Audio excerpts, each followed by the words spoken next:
এখন আমরা এটা ড্র করব আর একটার জন্য।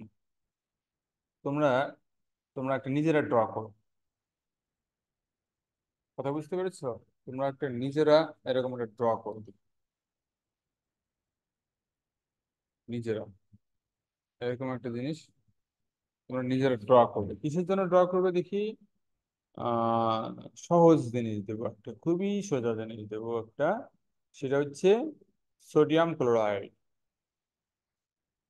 ঠিক আছে, sodium chloride, sodium plus chlorine. ঠিক আছে না?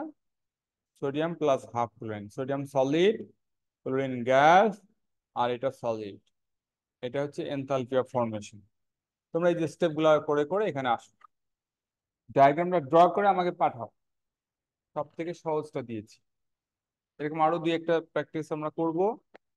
তারপর ওই যে স্টেপ গুলোর নাম বললাম, যে অ্যাটমাইজেশন, আয়োনাইজেশন, অ্যাফিনিটি, ওগুলো আবার কিছু পড়বো। তারপরে আবার ড্র করব, তারপরে ক্যালকুলেশন। হ্যাঁ, ড্রয়িংটা শিখতে হবে। কেমন? তোমাদেরকে এই কাজ দিলাম, সোডিয়াম ক্লোরাইডের ড্র করে আমাকে পাঠিয়ে দাও।